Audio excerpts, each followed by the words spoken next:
Ladies and gentlemen, família, como eu disse, vou estar fazendo algumas gravações, algumas falas, e eu estudando por esses dias, me deparei com esse bate-papo do podcast da Ana Beatriz. Todos os créditos, pessoal, não estou preocupado em monetizar, estou preocupado em poder dialogar, poder expressar um pouquinho aquilo também que é um pensamento meu diante de uma experiência de trabalhar há 13 anos como educador social, servindo a comunidade com o Projeto Vulcão. Então, isso aqui é muito atual para aquilo que eu venho pensando e queria compartilhar com vocês, né? A gente vai estar utilizando, né, esse vídeo para alguns cortes, entre outras coisas, que é um pensamento muito importante e que cabe à reflexão, tanto eu como educador, tanto você como filho e filha, e você também como responsável, como pai e mãe de alunos. Então, que fique a reflexão e que a gente também tenha paciência, né, pessoal? Muitas vezes a gente, mas demora. Pessoal, cuidar de filho não é fritar pastel. Então, bora lá. Então, vamos lá. Eu tenho que pausar muitas das vezes aqui. Deixa eu só tirar aqui. Bora lá. Esse é um podcast muito legal. Mas olha que interessante essas salas, tá? Eu fiz um teste, então eu tenho que pausar quando eu for fazer algum comentário. Por que a gente não tem políticas públicas que realmente coloquem a criança no orçamento? Essa é uma demanda que a Holanda faz lá em Brasília, nos estados, municípios, governantes, vamos colocar a criança em primeiro lugar? Você está falando uma coisa, Pedro, porque isso é uma falha de todos os governos que já tiveram no Brasil. Não adianta fazer essa coisa de jogar Isso aqui, a deixa eu conta para arrumar lá. o rostinho da Ana. A Ana é uma pessoa incrível, vale a pena você, Ana Beatriz, tá? Você assisti-la e meditar sobre as falas dela. Ah, essa provocativa, né, que a Ana recebe sobre o investimento nas crianças, ela já devolve dizendo: isso foi uma falha de todos os governos, e de fato é. Que, no entanto, eu vejo pessoas brigando entre Lula, Bolsonaro, entre esse e aquele, e eu digo, olha, eu quanto comunidade, eu não vi a melhora que muitas pessoas desenham, né? Principalmente no quesito investimento educacional, esportiva para crianças e adolescentes dentro das comunidades. Então isso é muito pertinente. Aqui nós não estamos falando de direita, esquerda, nós estamos falando de algo real. E que se você, de fato, aí do outro lado, como receptor, recebe, mas há mais nada, vem comigo para a gente caminhar nas comunidades, seja de qualquer lugar do Brasil, vamos ser lúcido, vamos ser lúcido, vamos para a prova social. Não existe, tá bom? Infelizmente, nós temos lugares totalmente abandonados por esse investimento. Vale a pena essa fala da Ana.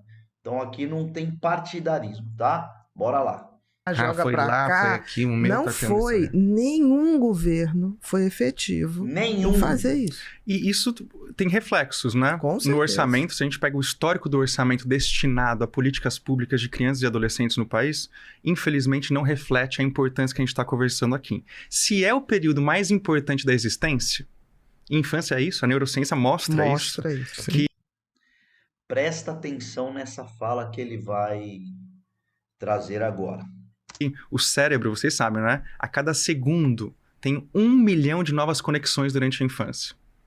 Especialmente, né, os primeiros 1000 dias, mas a primeira infância de 0 a 6 anos, ela é estruturante. Inclusive... Semeando Pra fazer tudo dá. todo o significado pra vida toda. Né? Não, e todas as capacidades, inclusive cognitivas ou socioemocionais. Não sei se as pessoas sabem qual é o pico de plasticidade cerebral para a capacidade do córtex visual auditivo. As pessoas, quando eu conto isso, se chocam.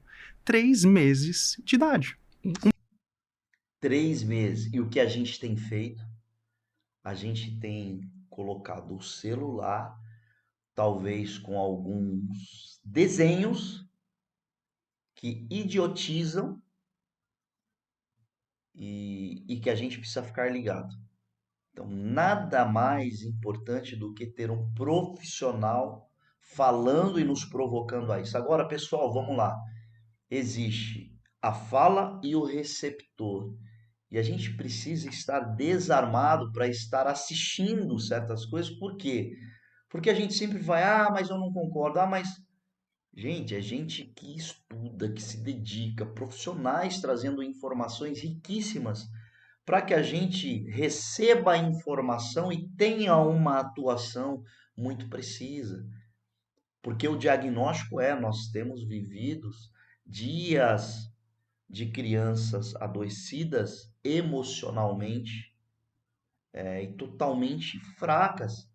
E isso é ruim, isso aqui não é um diagnóstico de A, de B, isso é num contexto geral. Então presta atenção nisso.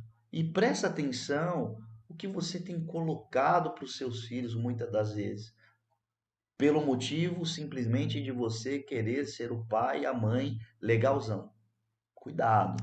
Um bebê. Uhum. Um bebê que as pessoas acham que só tem que trocar fralda, dar de mamar. Que não tá vendo que não nada, tá vendo que nada. não tá sendo estimulado por nada. É nesse momento que a gente tem que olhar para esse bebê e tratá-lo como interlocutor, conversar, sorrir, dar estímulos como natureza, algo fundamental, diferentes estímulos sonoros, visuais, enfim. E o que a gente faz?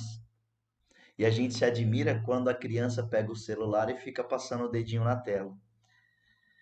A gente tem, às vezes, de uma forma até muitas vezes impensada, se existe essa palavra, e acha bonitinho. A gente está tirando a nossa responsabilidade de formação e ocupando ele, porque isso aqui é mais fácil. Colocar esse bebê em contato com o mundo natural e o mundo das pessoas. Então, olhar para isso como política pública é fundamental. Não foi à toa que em 1988 nós tivemos o quê? Agora aqui começa a pegar também a parada. Ele vai falar da Constituição, que você vai aí, né, vai refletir sobre a mesma. E aí eu vou pausar para estar falando sobre isso. É muito lindo. Muitas coisas no papel. Eu vejo muitas vezes a gente fala assim, agora é lei, né? Foi aprovado um projeto de lei. Cara, tá bom. No papel é lindo, mas na execução... Então, se liga, presta atenção nisso também, pessoal. Se atenta nisso. Constituição, né, de 87 a 88. Exatamente. E a grande discussão ali foi, como que a gente vai colocar isso na Constituição? E a gente conseguiu. Talvez um dos artigos mais bonitos que eu já li em constituições do mundo inteiro, tá? Pesquisei, fui pra fora, li várias constituições, acho que do Brasil é aquele orgulho de ser brasileiro, sabe? Que a gente tem que ter. O texto tá lá. Tá lá, que é maravilhoso, que é o artigo 227 da Constituição Federal, que diz o quê? Que é dever da família, da sociedade, do Estado, garantir com absoluta prioridade... Não se esqueçam desse trinômio: família, sociedade e Estado. Então, existe uma responsabilidade constituída dentro desse trinômio: família, sociedade e Estado. Os direitos de crianças e adolescentes. Olha que texto maravilhoso. Ele detalha os direitos e tem direitos específicos de crianças, como direito à convivência familiar e comunitária, direito de serem colocados a salvo de toda forma de violência, exploração, negligência e opressão. Mas o bonito desse artigo, além disso tudo, é que ele primeiro diz que é um dever compartilhado. De todos. Não é só o meu filho que importa. Não é só o meu filho que importa. O quanto eu falo isso dentro do projeto Vulcão.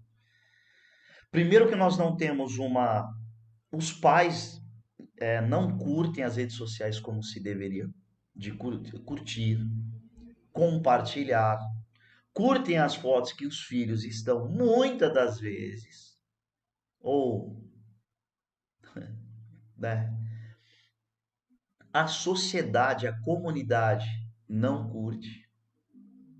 e algo que está assim, ó, inserido na vida de crianças e adolescentes, que era para ser algo assim que nós deveríamos abraçar com afinco, principalmente nós da nossa comunidade. Olha que legal isso que ele está dizendo. Interessante que isso traz um pouco a cultura indígena, né? Totalmente. Não é? Totalmente. Porque é essa coisa, o filho é da tribo, né? O filho não é seu. Então, se você vai viajar, eu posso perfeitamente. O filho é da tribo, é da comunidade. É uma responsabilidade. Por isso que quando eu vou jogar bola, o pessoal vai orar ou rezar o Pai Nosso, eu fico quietinho ali e fico com o meu olho aberto prestando atenção. Muitas vezes o pessoal não entende o que eles estão gritando ali. Porque o Pai é nosso, a responsabilidade é nossa. Isso para mim remete comunidade, responsabilidade sobre o outro também. Porque o Pai é nosso. Eu não tenho obrigação, mas eu tenho responsabilidade. E Atos 4:32, para quem gosta de ficar usando versículos, né? Atos 4:32, eles tinham uma só alma, um só coração. Nós precisamos resgatar esse princípio de comunidade, responsabilidade um sobre o outro. Nós temos que ter, eu vejo muitas vezes gente falando assim diante de uma catástrofe. Vamos lá, uma criança foi morta, né? Ah, se fosse o meu filho, eu ia até o inferno. Peraí, por que tem que esperar ser o seu filho? Quer dizer que a dor do outro não importa. Outra coisa que para mim é um crime é usar a imagem de crianças desnutridas ou passando fome para mostrar para o filho para valorizar a comida.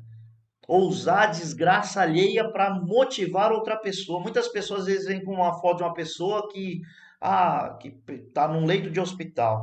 Olha, você valorizou a tua vida. Não, eu não. O combustível para valorizar a minha vida não é a desgraça do outro, cara.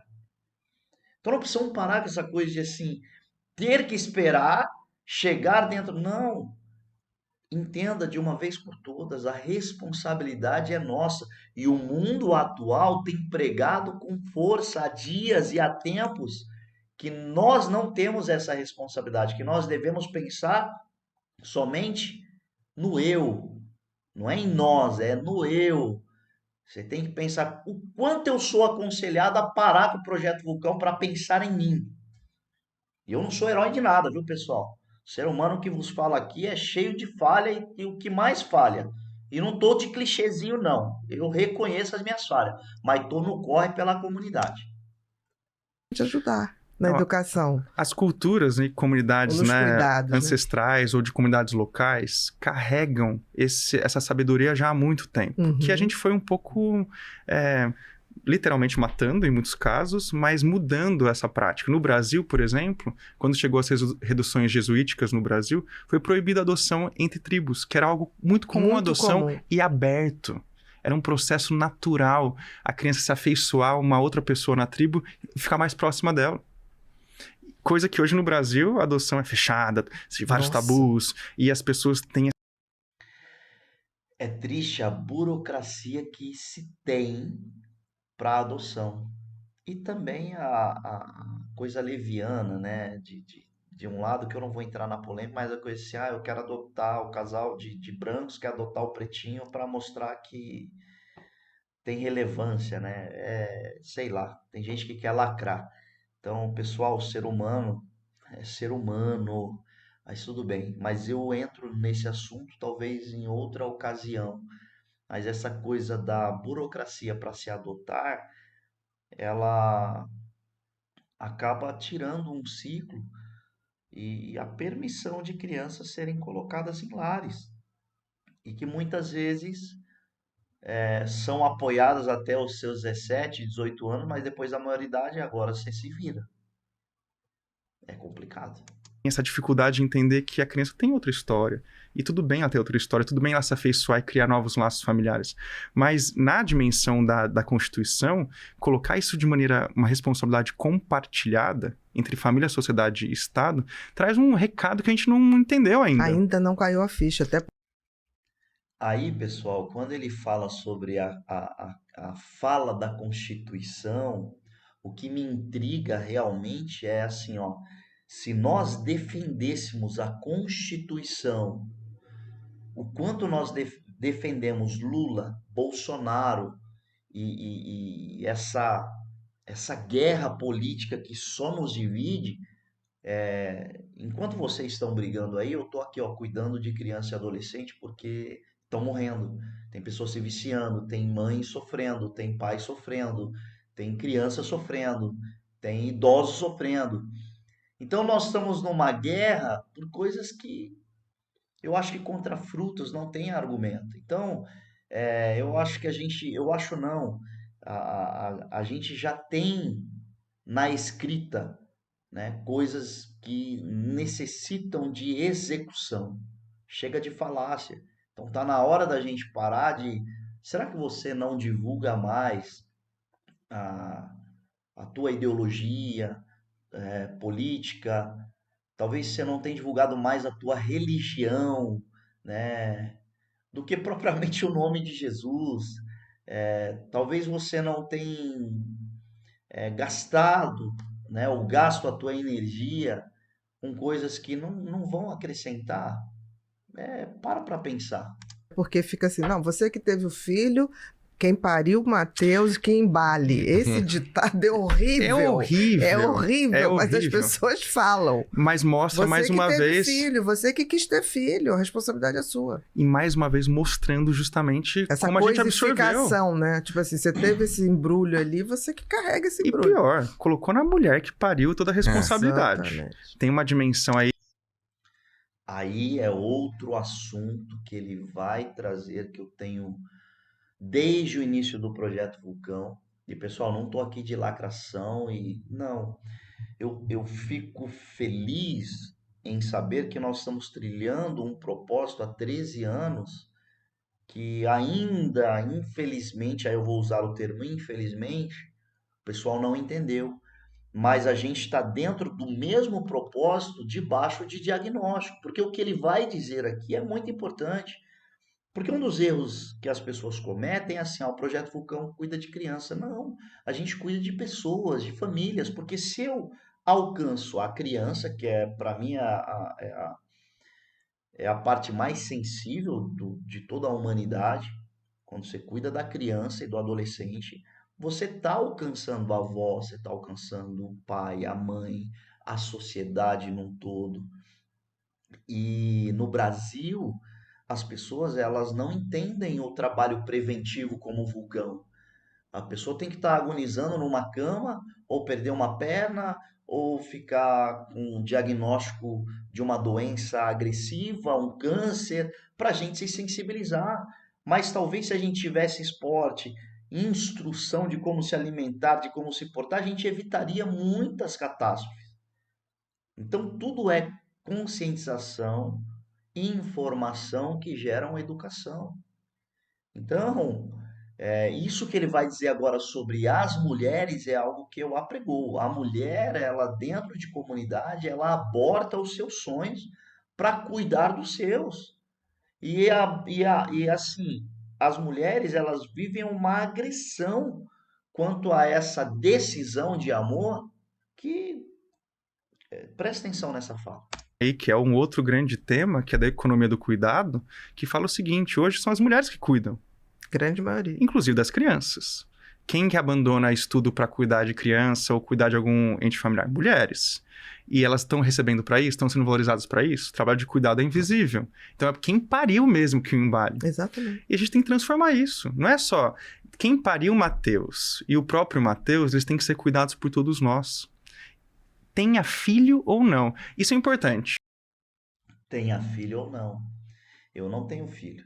Esse foi um dos maiores sonhos. Mas assim, eu me considero pai e muitas vezes muito mais pai do que certos pais por aí. Porque tem o pai de obrigação e o pai de responsabilidade. É o pai que tem que receber uma intimação para pagar a pensão, né? Então a gente precisa começar a refletir sobre isso. Agora, não é só o meu filho, o filho da outra, do outro também me importa. porque nós vamos viver em sociedade. Vamos ver, nós vivemos em sociedade. Então, quantas vezes, pessoal, eu estava no final do ano com o Cauã na praia, com o Jefferson e a Vivi, e eu pensava nas minhas crianças, falei, quantas crianças minhas sonham estar numa praia? Como eu queria que eles estivessem aqui tendo essa experiência. Quando você viaja, quando você vai comer num lugar legal, quando você vai... tem crianças que não têm acesso a isso. Embora aqui na nossa sede são bem poucas, mas talvez lá no Matão a realidade seja outra. Mas e vamos pelo Brasil afora? Então a gente precisa começar a parar para refletir sobre resgatar esse valor. Esse valor existia. Quando a gente morava numa colônia do Zanata, lá em Mato Grosso do Sul, quando se ia tirar leite, todo mundo trabalhava, mas todo mundo tinha o direito de levar um pouco para sua casa, para quê? Para alimentar a sua família. Hoje, o carrinho de bebê é vendido. Antigamente era doado. Roupinha de bebê era doada. Então a gente pegou essa cultura americana, né, do bazar de garagem, que a gente precisa refletir, pessoal. A gente precisa ser generoso, generosa, né? A gente também tem que parar de olhar com o coitadismo. Ah, eu olho para aquela criancinha, eu fico com uma dó, eu quero. Não, eu tenho que olhar num contexto geral. E existem situações na vida que nos formam. Mas espera aí, essa criança está passando fome, está sem o que vestir e tal. Então vamos correr para se organizar, né? Para ajudar essa pessoa. Não é ficar também achando que isso é formação alheia. Ah, eu também passei frio, passei dificuldade, tá bom. Mas se você hoje tem a oportunidade de cessar isso na vida de alguém, o faça, porque você tem a experiência de quanto isso é dolorido. Mas vamos lá, vamos continuar aqui no raciocínio. Porque as pessoas falam assim, pensa que eu não não tenho tive, isso filho, não é não um tenho essa problema meu. responsabilidade. não tem essa responsabilidade, não se meta aqui que não tem a ver com você. Aí tem essa parte também dos pais que têm filho, não se meta, o filho é meu, tal, tal. É que nem diz que professor não tem papel para educar.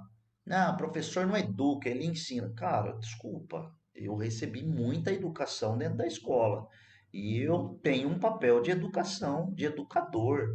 Eu educo sim, e vou dizer mais. Muitas vezes porque papai e mamãe tá tendo que trabalhar o dia inteiro. E quem está formando essas crianças? São desenhos animados e youtubers idiotizados. Pelo contrário, a Constituição, no artigo 217, diz que nós temos um dever compartilhado. É o meu filho, os filhos dos outros e os filhos que não estão sendo cuidados por ninguém. Que é essa coisa de que... Isso é fantástico. Pessoal, nós precisamos discutir. Aliás, eu não sei se é nem discutir, nós precisamos parar para ouvir e executar isso, gente, pelo amor de Deus. Bom, isso é lei, viu, pessoal? Isso é política. Isso é política de verdade. A arte de administrar. Na realidade, somos uma única tribo de seres humanos, né? Essa coisa de separa para cá, separa para lá, é uma questão geométrica. Outra coisa que eu quero falar. Márcio, por que você não apoia a causa afro, LGBT e tal? Por que você não... Não, na verdade você não... Como assim a gente não apoia? Primeiro, um ponto de interrogação que vem na minha cabeça. Como assim o Projeto Vulcão apoia, sim? Primeiro, a gente está cuidando de seres humanos. Agora, eu não abraço ideologia de ninguém. Eu cuido de seres humanos, dos valores e princípios que precisam na formação de um ser humano. A gente luta para isso. Então a gente tem que tomar cuidado com essa coisa. A gente só se fatiou, pessoal. A gente só se fatiou e temos grupos extremistas que têm perdido a mão. Geográfica, mas não é uma questão real. E mais do que isso, mais do que uma grande tribo com suas diversidades, eu acho que a gente precisa se entender como elementos de solidariedade, não só na nossa espécie, como para outras espécies. E aí... Agora a gente precisa entender assistência social, assistencialismo e solidariedade, generosidade. Pessoal, é só a gente compartilhar um pouco. Aí eu bato na tecla do V10. Se a gente tem pessoas dispostas a ouvir a ideia do V10, que é uma captadora social, que a gente vai ajudar mais assim, ó, muito pessoas. Mas aí que é uma grande virada. Eu até estava brincando, né, com vocês que hoje eu me considero não só advogado... olha que beleza, gente. Não, isso, olha, eu brinco que todo mundo tem que ter na... Aí eles estão mostrando a explanação da Constituição, né? E aí a Ana vai ter uma fala aqui que eu queria que vocês prestassem muita atenção. A cabeceira da cama. Essa aqui é a explicação do artigo, né? Depois a gente pode abrir o artigo inteiro na Constituição, que é um grande mapa. Se a gente quiser ser uma sociedade rica de verdade... Seguir não, praticar. Seguir não, praticar. Esse é o grande problema do Brasil hoje. A gente segue, mas não pratica. Vai domingo na igreja, vai na quarta, faz a campanha, vai no terreiro, vai não sei onde, mas não pratica. Esse é o grande problema. As leis são lindas, a Constituição é linda, as leis que são aplicadas, a lei aprovou, tal, lindo, mas não se pratica. A gente precisa entender. Por isso que eu sou da tese o seguinte: falem bem ou falem mal, a gente está há 13 anos praticando aquilo que é um dever de todos. Quantas vezes eu ouço, Márcia, é teu sonho isso, então ninguém tem obrigação. Não, ninguém tem obrigação, mas responsabilidade é Constituição, acabamos de ler. E outra, vamos falar de... não é teu sonho, então, ter um espaço com prática esportiva, cultural, um teatro, jovens e adolescentes longe das drogas e do crime? Isso não é teu sonho também? Agora, você acha que eu também não tenho sonhos e algumas vaidades? Claro que eu tenho, mas eu abri mão de muitas coisas para seguir o trecho. Mas a prática é tudo, tá bom?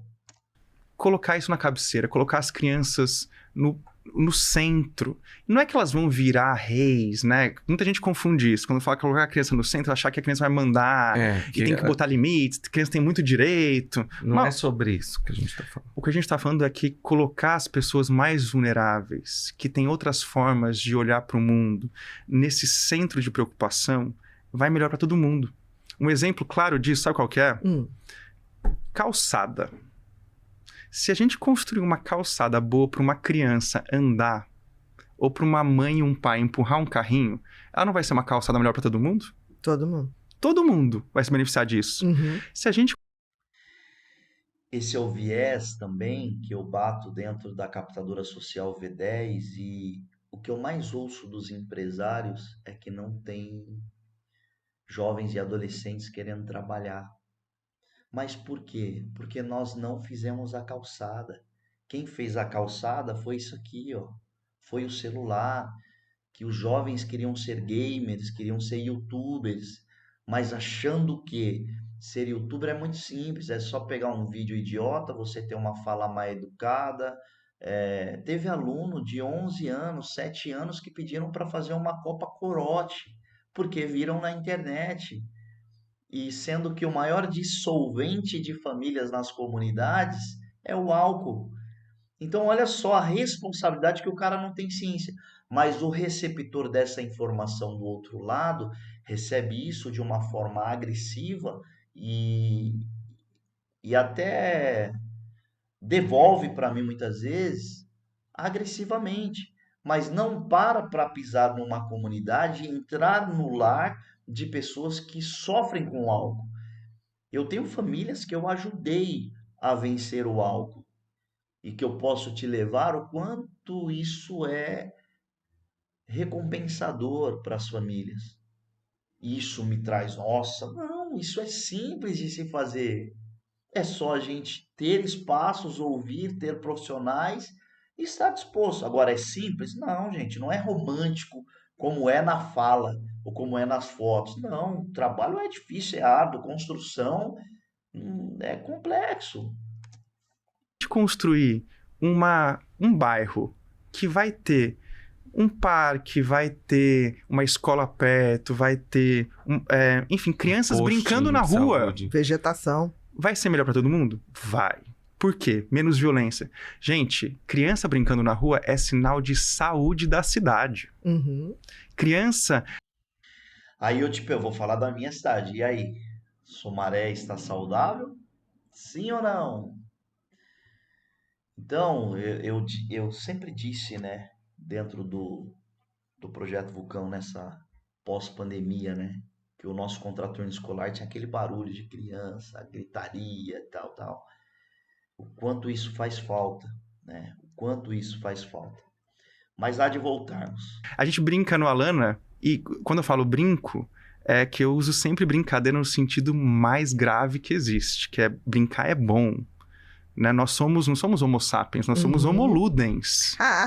Quem disse isso foi o sociólogo Huizinga, maravilhoso. Nós somos homo ludens. E quando eu falo, eu brinco, porque eu tô querendo falar de coisa séria. Brincar pra mim é coisa séria. E eu brinco muito com essa ideia de que o barulho bom é o barulho de criança. É incrível. Brincando, até gritando um pouco, interagindo na vida. Se uma rua estiver cheia de criança, essa rua vai ser menos violenta. Com certeza. Então, colocar a criança no centro das discussões, como o artigo 227 já colocou lá, em 88, é inteligente para uma sociedade, para uma família e para um país. E essa é a proposição do Alana que a gente tem defendido há 30 anos. E isso é importante dizer, pessoal, porque assim... Márcio, mas você pede para a criançada, quando está em público, ficar quieta. Aí sim, é você respeitar os ambientes que você está. Agora, quando ela está no seu lugar de brincadeira, aí é onde ela tem que fazer barulho e até extrapolar, né? Então, a gente ensina muitas vezes, pessoal, quando você está num ambiente que tem várias pessoas e que requer atenção, concentração, aí a gente precisa provocar elas a ter essa concentração. Que eu digo para eles, observar e absorver. Isso também ensina. Então, o meu parceiro tá jogando coletivo, fica ligado, vê onde acertou, onde errou, onde você pode acertar, onde você pode ter um cuidado para não errar, entende? Porque a gente sabe que o erro ensina, né? E aí a gente precisa começar a discernir algumas coisas. Quer dizer, na realidade, é apostar na infância como um agente de mudança para toda a sociedade, né? Daí o segredo. Em qualquer lugar. É a estratégia de desenvolvimento. Quem gosta de economia... Agora vai iniciar um ponto aqui fundamental, que aí eu provoco os comerciantes locais, os empresários, os diretores de empresa e propriamente as famílias que já trabalham em empresas, que eu acho que você tem que parar o teu encarregado muitas vezes, o teu patrão, e falar assim, patrão, eu vou ser centralista agora. E se você tem um projeto aí na tua cidade, usa isso pro projeto da tua cidade, talvez você nem conheça, né? Mas assim, poxa, conheça o Projeto Vulcão, conheça o nosso trabalho, meu filho estuda lá, meu filho teve essa melhora, teve esse avanço. Presta atenção nisso que ele vai falar agora. Gosta de transformar tudo em economia? Leia... Dá lucro. Dá lucro. O Prêmio Nobel de Economia, James Heckman, Prêmio Nobel de Economia, gente, daí vai discutir lá com ele. Exatamente. Disse que é mais vantajoso para o desenvolvimento econômico você investir na primeira infância, porque os retornos são maiores de qualquer poupança. A cada $1 investido, você tem de 8 a 10 dólares de retorno. Vamos lá. Existem umas falácias aí na quebrada e chega para mim algumas vezes. Chega para mim, fiquem tranquilos, tá? Às vezes as suas falas maldosas que chegam assim, o projeto lá do Márcio não compensa muito não, porque ele não forma jogador, nunca revelou jogador. Pelo contrário, a gente tem atleta hoje profissional, eu considero 3 que já passaram pelo Projeto Vulcão, mas o que dá voz ao Projeto Vulcão, que nos procura e que temos um relacionamento até de nível familiar, e foi o Vulcão que trouxe isso, é o Cauã Richard, que é um atleta de futebol hoje. 2 no futebol e 1 no jiu-jitsu, que tudo bem, né? Mas que conheceu o jiu-jitsu no Vulcão, né? E que, assim, muitas vezes fala assim, lá, o cara não revela. Mas a minha intenção não é isso, cara. A minha intenção não é revelar o jogador. A minha intenção é motivá-lo se ele quer ser um atleta profissional. Porque tudo que o Cauã conquistou foi por mérito dele. Ele se dedicou. Eu instruí muitas vezes, eu usei a minha capacidade técnica, que é às vezes limitada, mas assim, estive com ele nos momentos e vou estar disposto a qualquer aluno que queira. Tem um hoje que está no MMA, que era acima do peso, que todo mundo zoava, mas quando ele me chamava no Instagram, eu conversava com ele e falava, cara, vai para cima do teu sonho, vai, você pode, você é capaz, tal, tal. Só que assim, eu não, eu gostaria que houvesse uma devolutiva pelo projeto Vulcão, para que a gente ganhe visibilidade e mostre a relevância que tem um projeto como esse, de você instigar pessoas a investirem, né? Poxa, é um projeto sério, o Márcio não tem meritocracia, cara. O que eu tenho de bom vem de Deus, o que eu tenho de ruim é de mim mesmo. Então a gente precisa parar com essa coisa de. Ah, é porque. Aí eu vejo uns caras aí, levianos, vendendo sonho pra molecada. O moleque joga bem, não, porque ele é meu, porque eu que investi, porque eu tô fazendo, porque já olhando o menino como um negócio, olhando o cifrão apenas, não entendendo que tem uma comunidade ao derredor e que se esse aluno se der bem como atleta, que ele devolva para o projeto, para a comunidade, e não trazendo balinha e doce e se vestir de Papai Noel só não, mas que faça que nem os atletas da NBA, né, fazem, construam faculdades dentro das favelas, das comunidades. A gente precisa parar de descentralizar as coisas. Que engraçado, a primeira coisa que as pessoas querem fazer quando ficam bem de vidas é ir embora da comunidade e dane-se quem ficou. Olha só o nosso pensamento de comunidade. Acabou. Você quer uma melhora? Da hora. Você pode morar num condomínio? Pode. Deve, se tem condição. Mas assim, devolva para a sua comunidade que te formou e te ensinou a ser o cara excelente que você é, com um afinco, com coisas que vão transformar de fato esporte, cultura e educação. Ah, eu não quero pegar um espaço, não. Então tá bom. Se você, jogador de futebol, jogador de basquete, jiu-jitsu, se você pagar um professor para dar aula numa praça, já tá de grande valia, cara. Mas se liga nisso aqui, ó, os empresários, ó. Para quem gosta, né? O pessoal da economia, para quem gosta de $10 é isso. investido. Eu invisto $1 na primeira infância, eu recebo como retorno social $8 a $10. Nossa. Não existe poupança, não existe investimento que traga isso. Que traga isso. Oi, queridos. Aqui Então tá bom, pessoal. É importante a gente ter essa reflexão.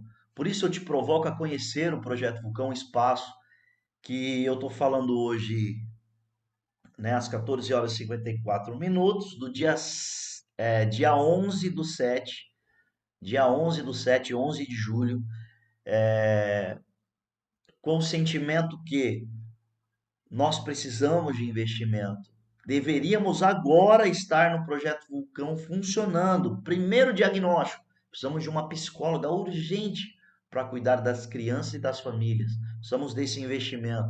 Precisamos de professores nesse espaço, dos diversos temas que a gente atende, que é cultura, desenho, grafite, psicologia das cores, sobre arte contemporânea e por aí vai, música, né, violão, guitarra, bateria, percussão, cavaco, entre outras coisas. Professor de educação física, tanto para crianças e adolescentes, para a terceira idade. Nós estamos lutando para isso, professor de jiu-jitsu. Então falta esse investimento, falta a gente ter isso, esse olhar. E olha a importância. Por que a gente está sofrendo hoje em não ter matéria-prima para trabalhar? Porque os alunos não querem trabalhar, eles não foram preparados para isso. Eles não foram preparados. Então, uma timidez tremenda, um, um, um emocional totalmente fraco e é triste. E a gente como pai, como mãe, como responsável, que a gente fique atento a isso, que a gente se apoie, que a gente dê as mãos.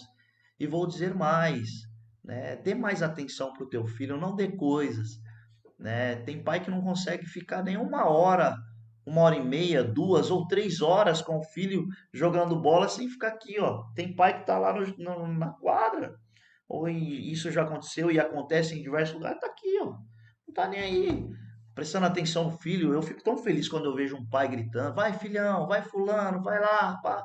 Né? Tem pai e mãe. E tem pai e mãe que quando já dá 1 hora e meia tá agoniado para ir embora. Engraçado, você passa 3, 4 horas na balada, deixa teu filho com a tua mãe, com o teu pai ou com a vizinha, paga até babá, mas não tem. Então, é, é complexo, né? E você acha que dá um iPhone, dá uma bicicleta, não sei o quê, isso aqui vai suprir. Não, um dia teu filho vai cair a ficha, né? E é muito triste. E eu entendo também, às vezes, que tem pais que estão trabalhando, que estão lá, pessoal. Então, assim, mas eu preciso dizer que nós temos que dar as mãos para que as coisas aconteçam, tá bom? Beijo no coração e ladies and gents. Grande abraço.